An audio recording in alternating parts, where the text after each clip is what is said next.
Hello, is it me you're looking for? Hello, is it me you're looking? Hoy, forpa, forpa. Forpa igayam, sabi ni Ali Javier eh. O ngayon, ito po si Ventilador. Sabi nga sa John 3:8. Umiingip ang hangin kung saan niya ibig. At naririnig mo ang kanyang ugong, ngunit di mo nalalaman kung saan ang galing at saan paroroon. Yan ang bawat pinanganak ng Espiritu ni Kristo. No? So, sa lahat po ulit ng Islam around the globe, no? Ako'y nananawagan sa inyo na mag-research kayo diyan sa mga pinagkakakalap ninyo.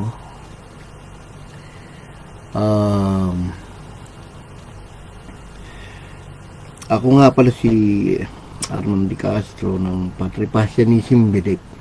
Inuulit ko po, Patripasyanism is not a sect. It is a belief. No?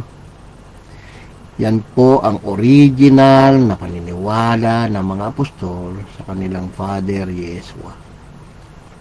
Nasa Acts 22:14 yun. Basahin nyo, Saulo, tinawag ka ng Diyos na ating mga magulang. Sabi nga naman. Diyos na ating mga magulang si Kristo. Na nagkataon tao, naging tuko ng Pasko, umakit sa langit, binuhos sa ating Espiritu sa pangyarihan niya. Ganun lang, Diyos. Kaya nga, aralin ninyo yung Acts 26:18 na kayo ay nakay Satanas kung wala kayo kay Kristo. No? Nasa Isaiah 45:23 naman yan. Lahat ng tuhod nandun lulod sa kanya. Sinuporta ng Roma 14:11 na Diyos ang luluhuran nyo. At sa Pilipos 2:10 kay Kristo lahat ng tuhod at dila ay susumpa.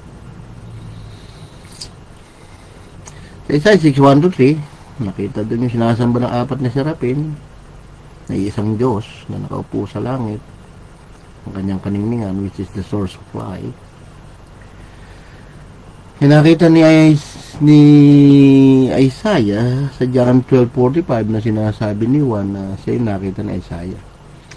At yung banal-banal-banal na yun na hindi ho yung Trinity. Tandaan nyo, isang trono at isang nakaupo lang, sabi doon, isang Diyos. Revelation 4:2, the same sinasabi, isang trono, isang nakaupo. Revelation 7:17, yung kordero na nasa gitna ng trono. No?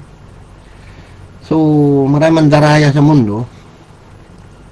At yun ang makasulat sa Lucas 2:34 na ang pagdating ng Diyos ay magiging sentro ng tudlaan. No? Marami talaga ang malilito doon sa kanyang salita. Pero hiniling ko na sa Panginoong Yeshua, kuhanin niyo yung pangalan sa cross, kuhanin niyo yung mga first letter sa Hebrew, pagdikitin niyo, mula ka ng pakaliwa. Tingnan niyo kung ano yung mabuo yung tetragrammaton. So ngayon, paalala ko lang sa mga Muslim na magsipag-research po kayo. Mahal ko kayo lahat. Kasi kung totoo po yung Diyos nyo, Diyos niya ng simula't wakas, ayon sa mundo yung lahat ng kwento, maging sa genealogy, history, geography, sasakto yan kasi siya nga yung Diyos ng simula't wakas. Meron bang Diyos na nalilimutan yung tatay ni Abraham, nagiging asar? Meron bang Diyos na nalilimutan yung tatay ni Maria? Meron bang Diyos na nalilimutan yung story niya kay Lot na pagbumula na Amonit at Moabitan na si Ruth isang Moabita doon paggagalingan ni David? Wala akong Diyos na ganun, na may amnesia. Kaya sabi ko sa inyo, ang katotohanan sa Islam, wala pong katotohanan dyan. Puro yung kasinungalingan. No? Tandaan nyo yan. Saliksikin nyo ang kasulatan. Sabi nga sa John 5:39, at kayo may buhay na walang hanggan, at nagpapatotoo sa akin. So ngayon, papato na ang topic natin ngayon. So, papurit, paggarang pagdakila sa isang Diyos na Isaiah 43:11 at Judas 1:25, no? Tandaan nyo, walang Trinity sa Bible. Wala rin mag-ama. Diyos ho dyan. Ilalaban ko ng debate sa kanila. Ano magsilaban eh. Mga nadala na yata Acts 22:8, Acts 22:14 na Diyos ng ating mga magulang si Kristo. Saka Acts 26:18 sila na kay Satanas pag wala kay Kristo. At 1 Timothy 1:3, 2 Timothy 1:3 na Diyos na ng kanununuan ni Saulo ang kanyang pinaglilingkuran. Marami ho. Maraming katotohanan kay Kristo sa Hebrew 5:11 at marami pa akong sasabihin sa kanya, totoo yun, pero nagsipurol na kayo sa pagkikinig, sabi ni Pablo. No? So ayun, back to topic tayo mga minamahal na Muslim. At least nabigyan ko yun ng background na hindi nakanganak ang Diyos. Sa John 1:18 walang taong nakakita sa Diyos. Ibig sabihin doon sa John 1:18 na hindi tao si Kristo dahil siya yung nakakita sa Diyos. Ganun ang ibig sabihin nun. Kaya walang tao nakakita sa Diyos, sabi ni Juan. Siya na yung pinaghahanda ko ng daan. Propeta Isaiah may sabi dito, sabi ganun. Walang taong nakakita sa Diyos, kaya hindi na tao yung dumating. Siya na yung Diyos natin. Yan ang ibig sabihin dyan.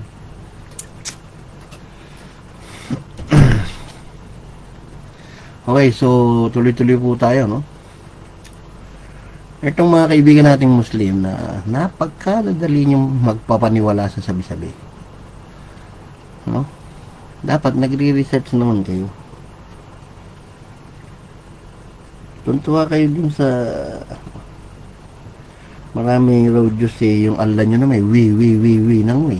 Wala yung mga royal ano na eh. Royal True Orange lang sinasabi nyo. Lang ganun na, isa lang ang hari. Pag nagwi ang hari, kamag-anak niya yun. Saka yung buong kaharian niya.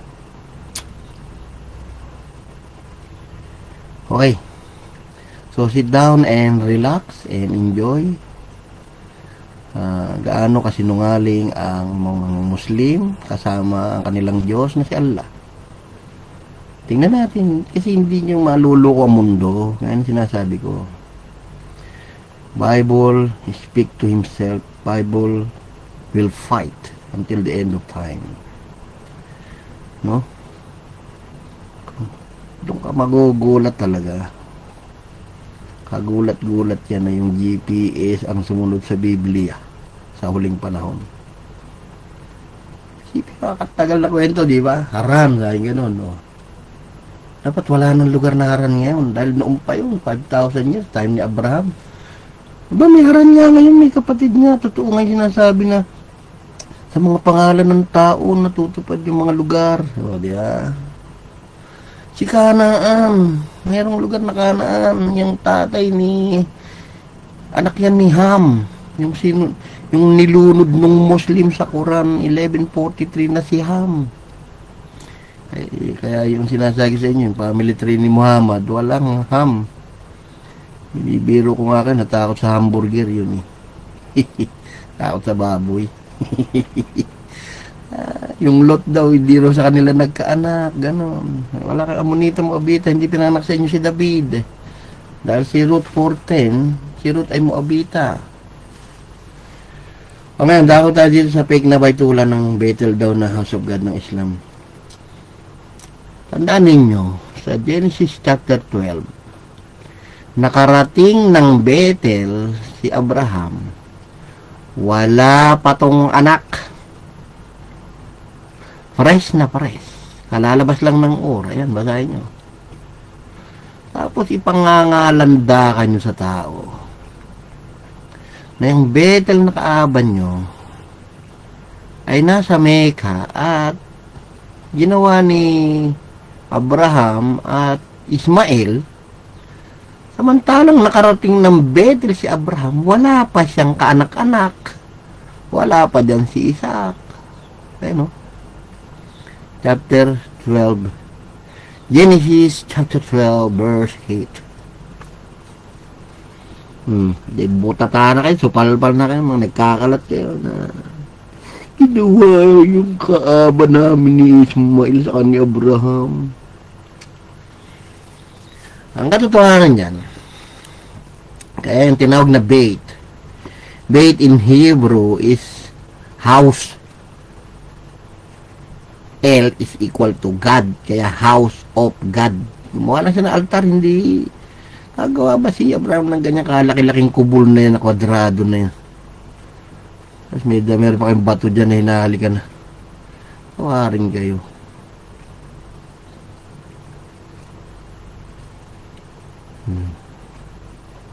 Kaya nga yan ang mahirap sa inyo eh. Dapat nagre-review kayo eh. Kita may haran na yan, may lugar na haran nga ngayon. Yung kanan, meron nga. Sikkim, meron nga. Hindi na wala. Ngayon, sabi nung Islam, Baithula. Kagaling. Baithula is an Arabic phrase meaning the house of God. Ayan, may Bethel daw yan eh. Yan daw ginawa ni Abraham eh. No? Ngayon, yan po ang Islam claim. Nakaaba. Ayun eh. Yan, nakalagay sa ilalim. Islam holiest site. Eh, research nyo pa yung Bethel kung ano kiniklaim nila talaga dyan. Kiniklaim nila yan talaga. Yan ay ang kaabay ginawa raw ni Abraham at ni Ismail. Daling na nga niya. Ang tanong, may proof ba? Ganyan ang Muslim, madaling manganya. Pero pagdating na ng proof, walang maipalag. Kaya, yun na nga ang sinasabi ko sa inyo eh. Ang gagaling nyo eh. Dapat nung araw pa hindi na napayagan yan eh. Kaya may nagkakaroon lang ng ano dyan eh. Bayaran at tatago ng katotohanan. May kumukontrol.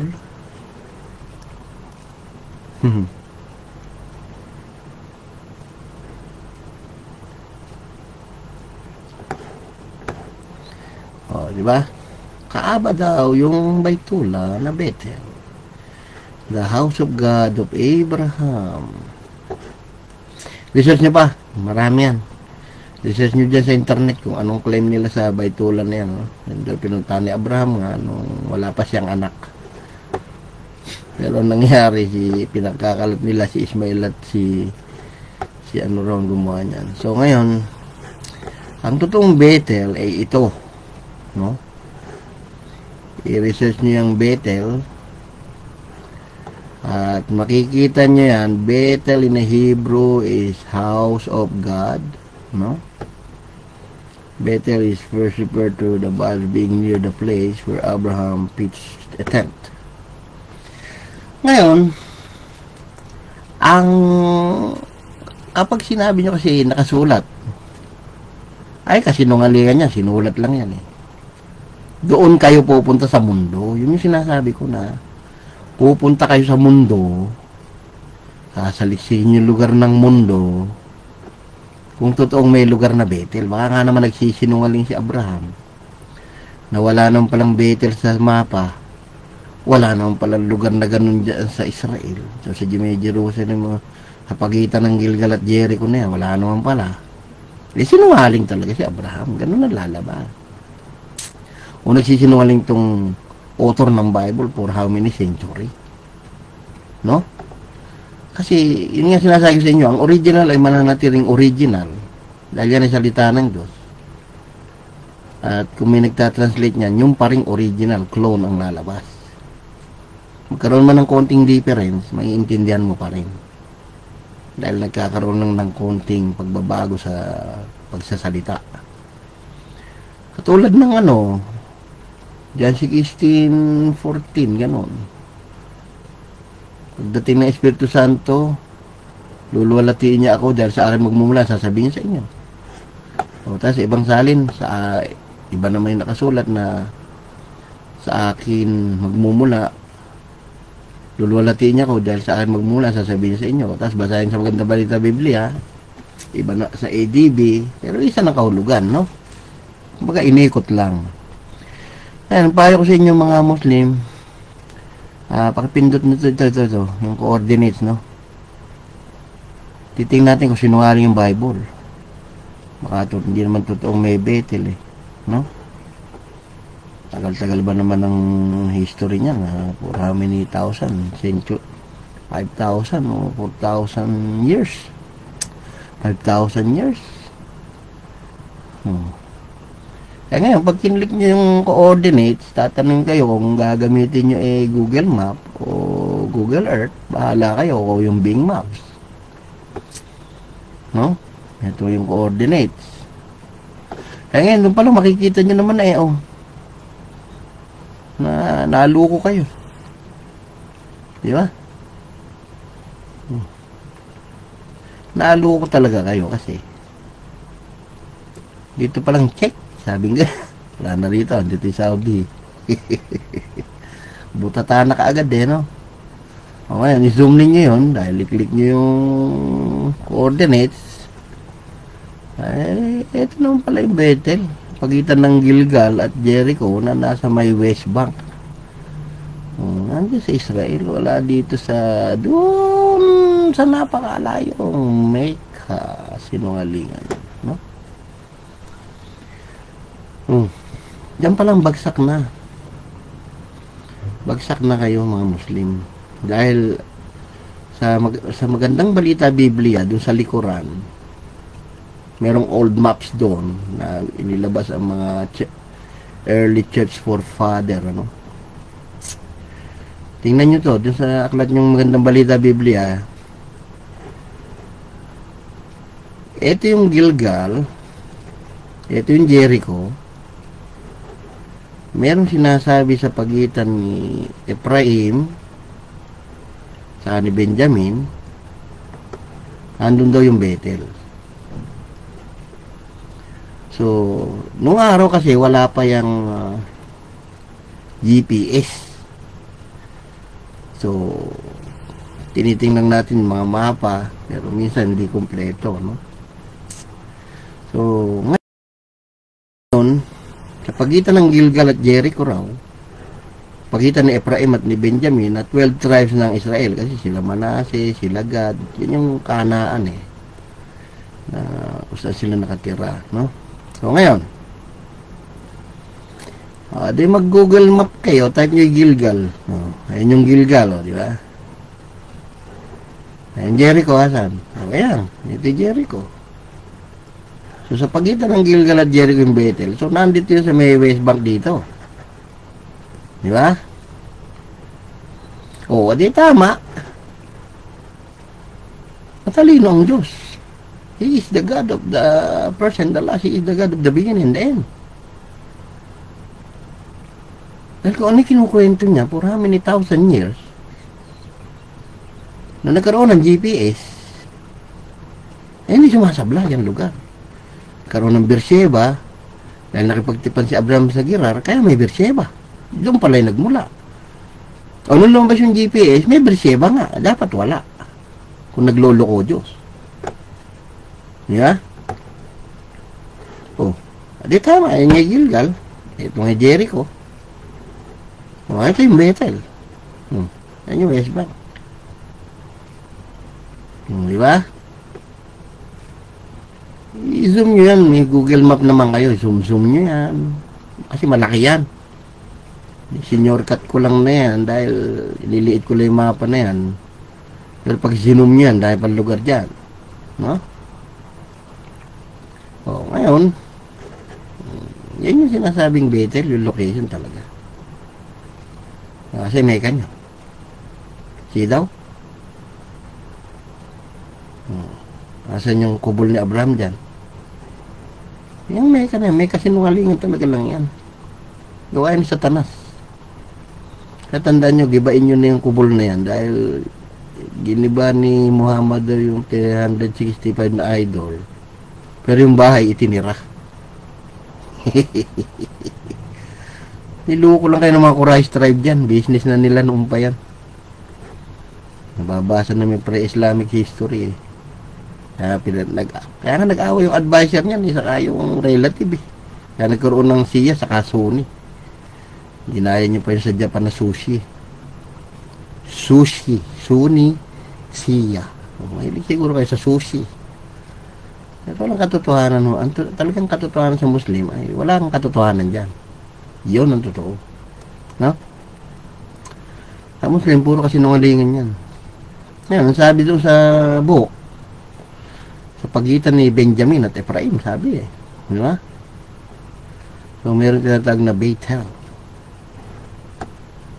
O, di ba sa inyo? Bethel is an Israeli settlement and a local council in the Benjamin region. O, kita nyo na. Kaya galit siya kay Pablo eh. Benjaminita yun eh. Sila may-ari ng Bethel na yan eh. Yung House of God. O, di ba? Kaya galit kayo sa Pilipos 3:5. Pilipos 3:5. Tinuli ako ng 8 araw, 8-day-old, sabi ni Pablo. Ako isang Benjaminita. May-ari ng Baytula. May-ari ng House of God sila. In the region of the Central West Bank. Tama. May West Bank nga. Kita nyo na. At sakto yung Bible, kahit nasa liksikin ninyo, mga kwento, sakto. Sabi ko nga sa inyo, yung mundo ang nagpapatunay na ang Diyos ay totoo. Nakatago yan ng 1,000 years, mga lugar na yan. No? Oh, mamaya naman yung paran, no? Mga peki talaga yung Muslim eh. So ngayon, hindi ho totoo na yung Kaaba na yan ay ginawa ni Abraham, no? Peki po yan, sa totoo lang.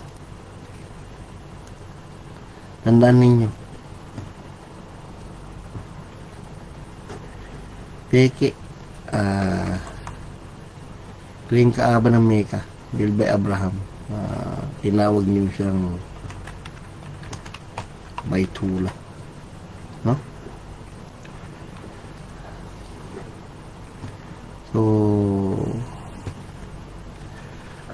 mali, no? Mali po. wala talagang kaproof dyan. Nakarating sila dyan. It's time to burn your Quran. It's time to burn yung Kaaba na yan. Gawa lang Satanas yan. Sunugin nyo na yan ang tumahimik ang buhay nyo. Walang katotohanan dyan. Yung earth, inuulit ko, ang nagpapatotoo sa Diyos ay ang mundo. Tandaan nyo yan. Yung mundo. Kung ikinwento niya kay Moises sa Genesis, kompleto yun. At titingnan nyo yung mundo.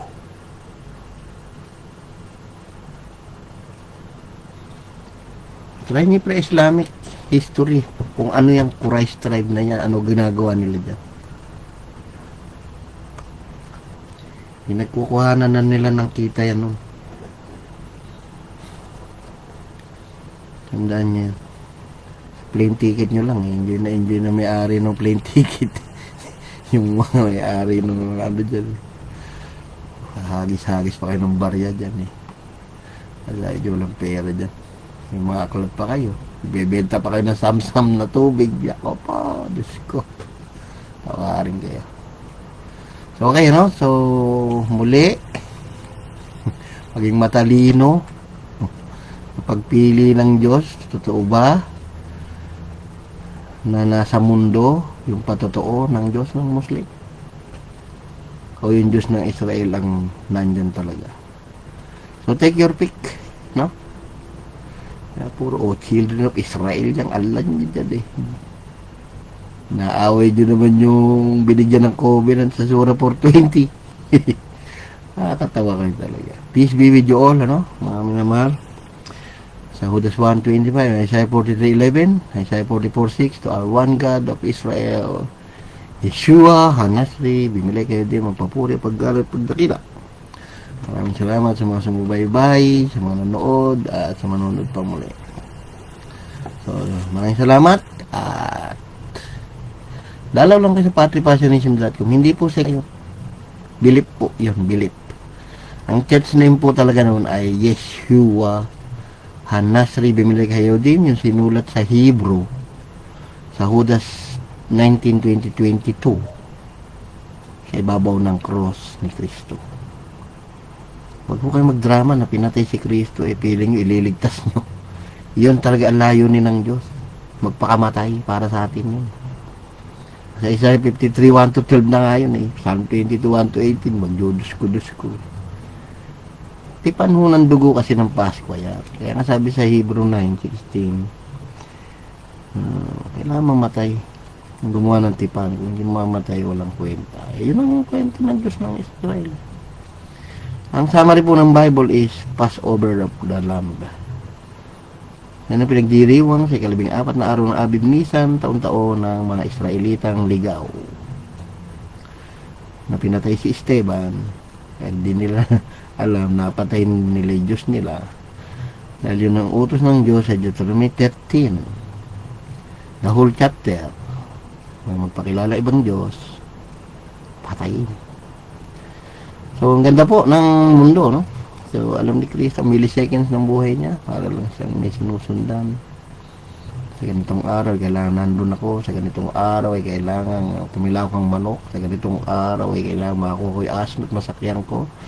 Ganitong araw ay maipako sa krus para matupad yung pagpupustay damit ko sa Psalm 22:18 at mauha ko Psalm 22:15 na nasa John 19:24 and 28. Marami pong iba. Saliksin yung kasulatan, yan ay may hulat katuparan ho yan, no? So ito po si Armand de Castro ang patripassionism. Bilip tandaan nyo hindi yung sekta, hindi yung nakaregistered doon sa sekta. Dahil wala akong balak magpayaman. No? Si Kristo lang pong pipili sa inyo isang pastol ng Biblia. Simula Ezekiel 34, pastol. Psalm 23, pastol. Nasa John 10 na pastol. At Revelation 7:17 na pastol. Iisa lang ang pastol ng Bible. Mga nagkalat na relihiyon dyan, hindi ko nila lahat. Pero ewan ko kung nagdadasal sila ng ama naming Yeshua, sumasalat ka sabi ng pangalan mong Yeshua. No? Marami, more on business na lang ho. Kaya, patawarin sana sila ng Diyos. So, muli, napatunayan natin na ang katotohanan sa Islam ay wala pong katotohanan dyan.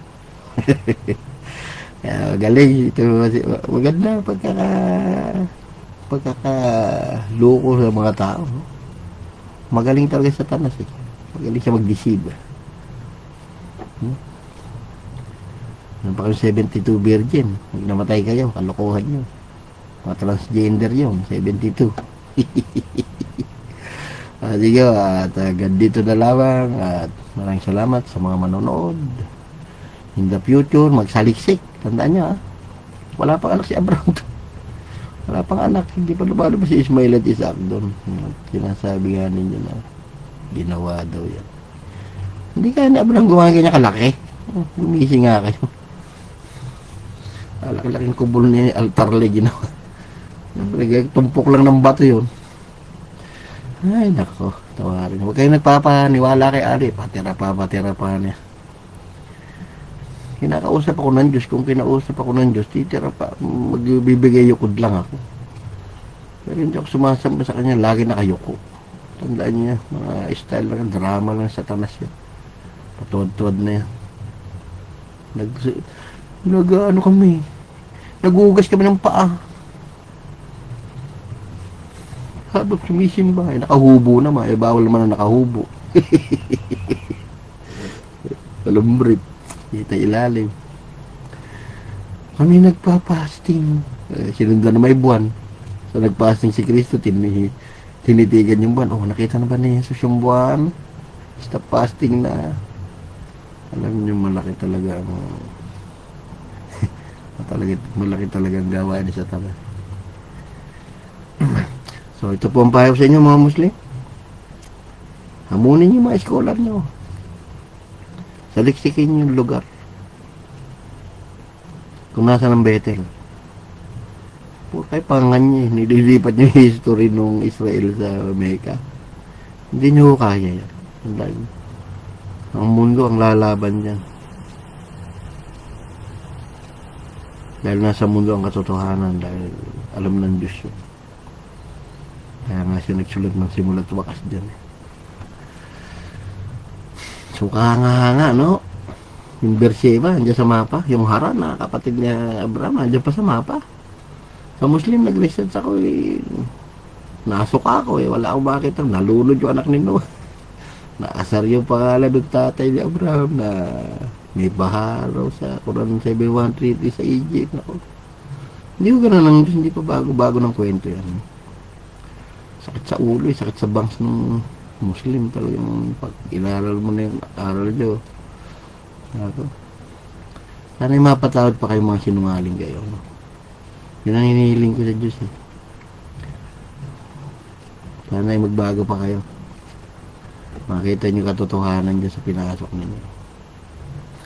Okay, so I love you all. Mahal ko kayo lahat sa Panginoon.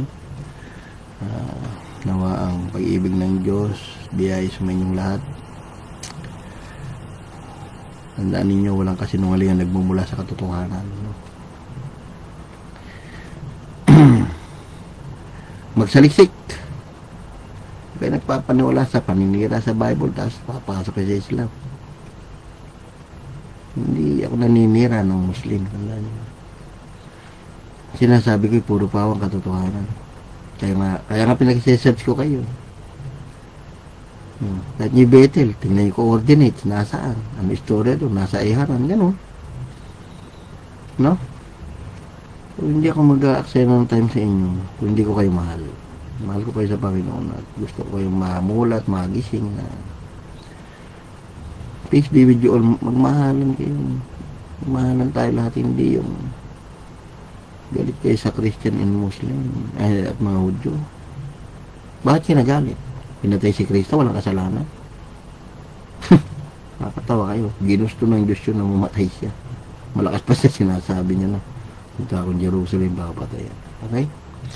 So muli, mga minamahal, mag-aral, mag-research. No? Okay, nagpapaniwala dyan kila Ali Abier at sa mga ustas na nagkalat na yan. Sabi ko, harap nyo sila sa akin ng debate. Ayaw naman magsilaban.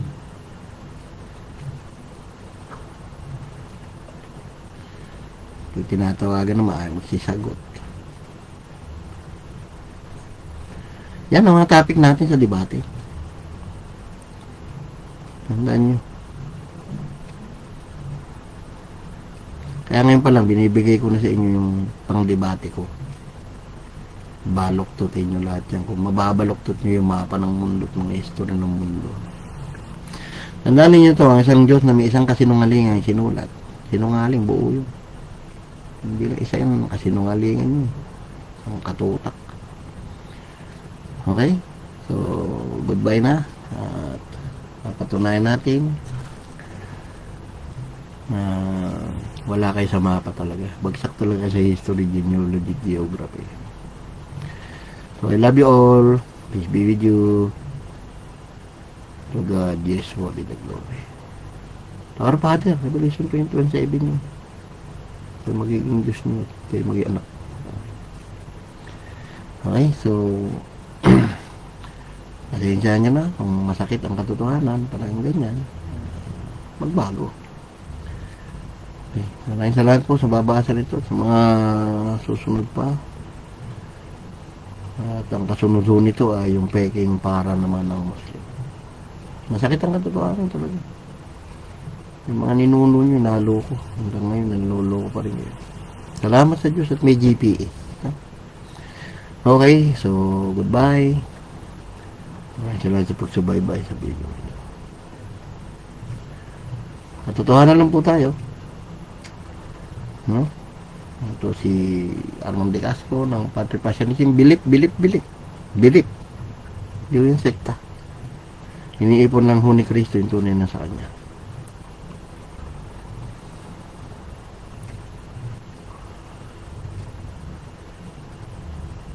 So,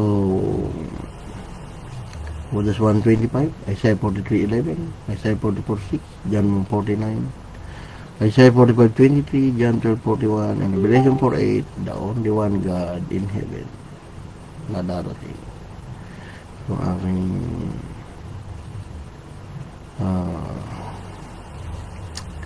sinasamo sa Diyos na nawa ay marami pa ang maligtas. Maraming makakilala sa inyo. Goodbye po, no? So, muli sa susunod na video, tandaan, ang katotohanan sa Islam ay wala pong katotohanan dyan. Goodbye.